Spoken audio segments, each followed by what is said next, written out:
খারাপ সময়টা হয়তো অতীত হয়ে যায়, কিন্তু মানুষের খারাপ ব্যবহারটা কখনো অতীত হয়ে যায় না। শুধু নিজে থেকে কথা বলা বন্ধ করে দেখো, দেখবে অনেক আপনজন বড় হয়ে যাবে। আসলে কেউ আপন হয় না। যারা তোমার ক্ষতি চায় তাদের আঘাত করবে না, তাদের সামনে একটু হাসি মুখে বাঁচবে। দেখবে তুমি আঘাত করলে যা কষ্ট পেত, ওরা তার থেকেও বেশি কষ্ট পাবে। যত মিশবে ততই মানুষ চিনবে, অভিনয় যে কত প্রকার হয় তা বুঝতে পারবে। সবাইকে তোমার সত্যতা জানানোর দরকার নেই, যে যা ভাবে তা নিয়ে সমালোচনা করতে দাও। বেঈমান মানুষগুলো কখনো অপরিচিত মানুষ হয় না, খুব কাছের মানুষগুলোই বেঈমান হয়। মানুষ চেনা শুরু করলে এমনিতেই বন্ধুর সংখ্যা কমে যাবে, এটাই বাস্তব।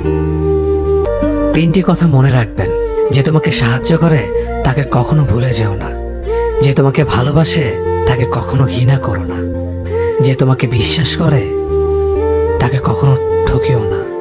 ধোঁকা একজনেই দেয়, কিন্তু বিশ্বাস সবার উপর থেকে উঠে যায়।